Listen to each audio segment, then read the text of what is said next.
Hello students, हम बात कर रहे थे हड़प्पा सभ्यता की। हड़प्पा सभ्यता, सिंधु घाटी सभ्यता, सरस्वती नदी घाटी सभ्यता या सिंधु सभ्यता, ये सभी एक ही चीज़ है, अलग अलग नहीं है। इसको कंफ्यूज नहीं होना इसको लेके। तो हम हड़प्पा सभ्यता में अर्बन प्लानिंग को पढ़ रहे थे, जहाँ हमने नगर निर्माण का पढ़ा, दुर्ग या गढ़ी जो इसके नगर के भाग थे उसको पढ़ा। सड़कें और गलियों के बारे में हमने चर्चा की, किस टाइप की सड़कें थी, क्या गलियां किस प्रकार बनी हुई थी। भवन निर्माण, इनके मकान किस टाइप के थे हड़प्पा सभ्यता के लोगों के, वो हमने पढ़ा। और जो हड़प्पा के प्रमुख शहर है, केंद्र है, उनकी जो विशिष्ट इमारतें हैं वो हमने पढ़ा। जो विशाल स्नानागार मिले हैं, अनाज के गोदाम मिले हैं, और जो महत्वपूर्ण विशेष इमारतें मिली उसको हमने पढ़ा। इसमें हमने विशाल स्नान कुंड के बारे में गहराई से पढ़ा कि इसकी लंबाई, चौड़ाई, गहराई वगैरह क्या है, किस टाइप से बना हुआ है, इसमें पानी कैसे भरते थे, कैसे निकालते थे, इसका यूज क्या था। जो अनाज के बड़े गोदाम मिले हैं उनके बारे में हमने पढ़ा, किस टाइप के हैं। फिर हमने हड़प्पा के महत्वपूर्ण नगरों में गंदे पानी के निकासी, दूषित जल निकासी व्यवस्था को हमने पढ़ा कि किस प्रकार नालियाँ बनी हुई थी, नालियों को ढका जाता था, शोषक कूप होते थे। इस प्रकार हमने हड़प्पा में दूषित जल निकासी व्यवस्था को हमने पढ़ा। तो ये हड़प्पा की अर्बन प्लानिंग थी, और लगभग परीक्षा में हर साल ये सवाल 15 नंबर में आता है। नेक्स्ट जो हमारा टॉपिक है, हड़प्पा सभ्यता का पतन, यानी हड़प्पा सभ्यता नष्ट कैसे हुई, ये सवाल 7 नंबर के सवाल में कई बार पूछा जाता है कि हड़प्पा सभ्यता के पतन के कारणों का वर्णन कीजिए। डेक्लाइन है ना, पतन। तो हम लेते हैं, देखो हड़प्पा सभ्यता के पतन का कोई कन्फर्म कारण हमें पता नहीं है। जो भी रीजन अभी हम पढ़ेंगे कि क्या क्या कांड रहे होंगे, तो वो एक अंदाज़ा लगाया गया, अनुमान लगाया गया, और पूरी सभ्यता किसी एक रीजन से नष्ट हुई होगी ऐसा भी नहीं है। अलग अलग क्षेत्रों में अलग अलग रीजन रहा होगा जिसकी वजह से नष्ट हुई होगी। तो विद्वानों ने क्या तर्क दिए हैं, अलग अलग विद्वानों का अलग अलग तर्क है, कोई कुछ कहता कोई कुछ कहता, तो वो हम एक एक करके उनको ले रहे हैं। तो हड़प्पा नगरों का विनाश कैसे हुआ, ये प्रश्न आज भी विवादपूर्ण बना हुआ। मतलब आज भी कोई सॉलिड रूप से ये नहीं कह सकता कि हाँ इस रीजन से सभ्यता नष्ट हुई होगी। तो इनके पतन के संबंध में लंबे समय तक ये माना जाता रहा कि आर्यों के आक्रमण से उनका विनाश हुआ। जो हमारी वैदिक सभ्यता है, हमारा हिंदू धर्म है, इस सभ्यता के जनक जो आर्य हमने पहले भी बात की थी, आर्य कौन थे। आर्य मनुष्य की सबसे उत्तम नस्ल को माना जाता है ना। तो ये माना, हमने बात की थी कि आर्य के मूल निवास स्थान के बारे में भी कन्फ्यूज है, लोगों को कुछ पता नहीं है कि मूल निवास कहाँ था। ज़्यादातर लोगों का यही मानना है कि शायद मध्य एशिया के थे और वहाँ से सभी जगह फैले होंगे। तो अगर मध्य एशिया के थे, तो मध्य एशिया से जब भारत आए तो ये आर्य एक लड़ाकू जाति थी। तो यहाँ पर सिंधु घाटी सभ्यता वाले शांतिप्रिय लोग थे, तो ये माना जाता है कि इन आर्यों ने आके इनका विनाश किया होगा। तो लंबे समय तक ये माना जाता रहा कि आर्यों के आक्रमण से उनका विनाश हुआ होगा, ऐसा लंबे समय तक ये धारणा रही। हड़प्पा सभ्यता के लोग शांति प्रिय थे और आर्यों के निरंतर आक्रमण से परेशान होकर के दक्षिण भारत की ओर चले गए।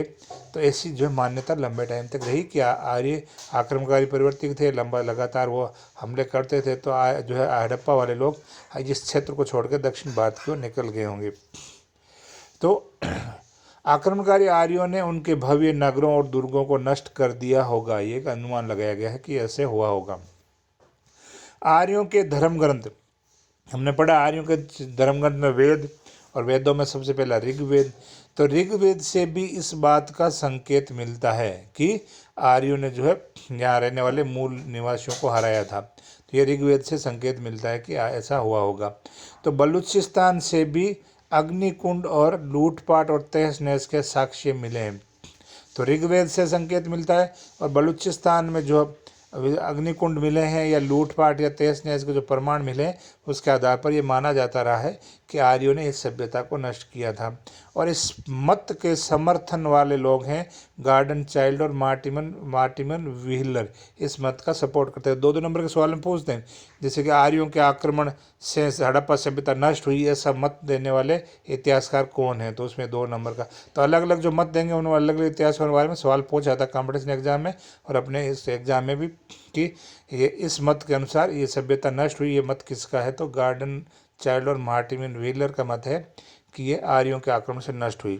नेक्स्ट लेते हैं, लेकिन अपेक्षाकृत हाल के अनुसंधानों ने, मतलब जो वर्तमान में जो अनुसंधान हुए उसके बाद में, तो उससे प्रकट किया है कि कई नगरों का पतन जो है आंतरिक कारणों के फलस्वरूप हुआ है। आंतरिक कारण मतलब खुद के निजी कारणों से हुआ है। फलस्वरूप विदेशी कबीलों के आने से पहले ही शुरू हो चुका था।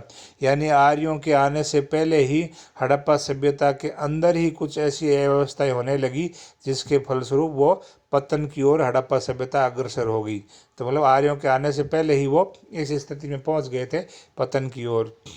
इन स्थानीय कारणों में कुछ जमीन की का खाली होना, बाढ़ आना, बाढ़ जो ज़्यादा बरसात, बाढ़, फ्लड, राजस्थान के मरुस्थल का प्रसार होना, जो मरुस्थल है हमारा थार का मरुस्थल, इसका फैलाव, नदियों की धाराओं का बदलना। आज भी आप देखते हो कि बिहार के अंदर जो है कोसी नदी है ना, कुछ नदियाँ बोलते हैं बंगाल का शोक, बिहार का शोक। तो शोक इसलिए बोलते हैं कि वो नदियाँ जब बरसात के अंदर बहुत ज़्यादा विकराल रूप लेती हैं, पानी बहुत ज़्यादा आ जाता है और भारी नुकसान करती है, इसलिए उनको शोक बोलते हैं नदियों को। तो यही भी दिखा गया कि नदियों की धारा बदलने के कारण भी जो है सभ्यता के कुछ क्षेत्र नष्ट हुए थे, है ना। और भूकंप आदि भी हो सकते हैं, तो भूकंप भी कारण रहा होगा इस सभ्यता को नष्ट होने का। तो नष्ट होने के कारण ये अलग अलग बताए गए हैं। जैसे वर्तमान में जो कोरोना का कहर चल रहा है, तो जैसे ये भी तो जो है इस टाइप का कहर भी हो सकता है कि कोई रीजन जो है हड़प्पा का भी रहा होगा ना। तो ये अलग अलग तर्क दिए गए हैं। हड़प्पा संस्कृति के अधिकांश जो नगर हैं वो नदियों के तट पर स्थित है। हमने पढ़ा कि हड़प्पा के शहर जो नदियों किनारे हैं, क्योंकि नदियाँ सोर्स थी पानी के लिए, पीने के लिए, सिंचाई के लिए, घरेलू काम के लिए, है ना, खेती में काम के लिए, यातायात के लिए, व्यापार के लिए, नदियों द्वारा जो है सामान एक स्थान से दूर से ले जाने के लिए। तो अधिकांश नगर नदियों के तट पर स्थित थे और इन नदियों में प्राय प्रतिवर्ष बाढ़ आना एक साधारण बात थी। अब नदियों के किनारे और नदियों में बाढ़ आना भी लगभग एक कॉमन बात जो है बनी हुई थी। विद्वानों के अनुसार यहाँ के निवासी बाढ़ से बचने के लिए अन्य ऊंचे स्थानों की ओर चले गए। तो कुछ विद्वान ये मानते हैं कि इस बाढ़ से बचने के लिए लोग जो है, इस सभ्यता के लोग वो ये जगह छोड़ करके ऊंची जगहों पर चले गए, जिससे उनकी संस्कृति की विशेषता समाप्त हो गई। भीषण बाढ़ से खेती भी नष्ट हो जाती होगी। हम देखते हैं ग्रामीण इलाकों में जो किसान परिवार है वो देखते होंगे जब ज़्यादा बारिश होती है तो फसल बर्बाद हो जाती है और फिर खेती करनी पड़ती है। तो भीषण बाढ़ से खेती नष्ट हो जाती होगी, मकान धराशायी हो जाते होंगे, ज़्यादा पानी इकट्ठा होने से मकान गिर जाते होंगे, और नहरें बालू से पट जाती होगी, नहरों के अंदर भी रेत भर जाती होगी, जिसकी वजह से नहरें भी बर्बाद हो जाती। रेत से भरने पे क्या नहरों का महत्व खत्म हो जाता, यानी फिर सफाई करोगे तो नहरें भी बालू से, रेत से भर जाती होगी और लोग अन्य स्थानों पर बसने के लिए विवश होते होंगे, ऐसा अनुमान लगाया गया है। परिणाम स्वरूप इन नगरों का महत्व पहले से कम होता गया और पतन की ओर लक्षण स्पष्ट होने लगे। तो ये और रीजन दिखाया गया है कि इस रीजन से हड़प्पा सभ्यता के पतन में ये कारण भी रहे होंगे। अब हेल्स एक विद्वान है। हेल्स का मानना है कि समुद्र तटीय भूमि का निरंतर ऊपर उठना, समुद्र का तट मतलब जो नदियों द्वारा मिट्टी लाई गई जिससे तट ऊपर उठता गया, तो निरंतर ऊपर उठना, नदियों द्वारा लाई हुई मिट्टी के जमाव से उनके मुहाने, मतलब जहाँ नदियाँ समुद्र मिलती है वो मुहाना या रास्ता अवरुद्ध होना, और जगह जगह पर हवाओं द्वारा रेत का जमा किया जाना, आंधियाँ जो चलती है, थार के मरुस्थल के एरिया नज़दीक है, तो इन हवाओं द्वारा रेत जो जमा की जाती थी, इन प्राकृतिक कारणों से उपरोक्त नगरों का समुद्र तट से दूर कर दिया। मतलब ये रेत जो इन क्षेत्रों में जमा हो गई समुद्र तटों के पास में, तो जो है समुद्र तट जो है इन शहरों से दूर होता चला गया। परिणाम स्वरूप हड़प्पा नगरों के साथ व्यापारिक संबंध कम होते गए। तो जब पास से समुद्र तट दूर होता चला गया मिट्टी के जमाव के कारण, तो व्यापार कम होते चले गए और अंत में टूट गए, यानी व्यापारिक संबंध टूट गए इन समुद्री तटों से जो बाहर के क्षेत्रों से थे। इससे इन नगरों की संपन्नता जाती रही। यानी जब व्यापार बंद हो गया या व्यापार खत्म हो गया इन जमाव के कारण या संपर्क खत्म हो गया, तो ये जो शहरों की संपन्नता का रीजन क्या, व्यापार ही संपन्नता का सबसे मुख्य साधन था।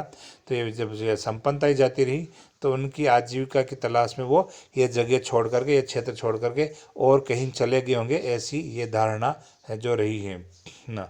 जैसे 2004 में सुनामी आई थी, तो सुनामी से भी बहुत से क्षेत्र हमारे दक्षिण भारत में, इंडोनेशिया, श्रीलंका और जो जो है दक्षिण पूर्व के देश हैं, सुनामी से भीषण नुकसान हुआ था। जापान के अंदर भी कुछ वर्षों पहले सुनामी आई थी जिसमें भीषण नुकसान हुआ था। तो ये इन्हीं क्या है, प्राकृतिक आपदाएं हैं।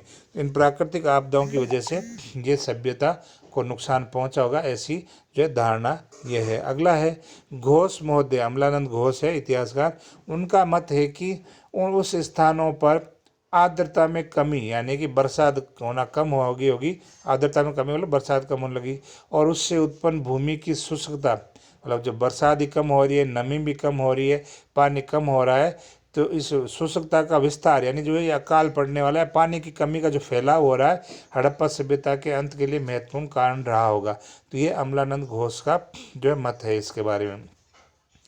कालीबंगा के विनाश का मुख्य कारण संभवतः जलवायु परिवर्तन रहा होगा। कालीबंगा हमारे हनुमानगढ़ जिले में है, राजस्थान का जो उत्तरी भाग है, तो वहाँ पर। तो ये बताया गया कालीबंगा के विनाश का मुख्य कारण संभवतः जलवायु परिवर्तन ही रहा होगा, ऐसा अनुमान लगाया गया है।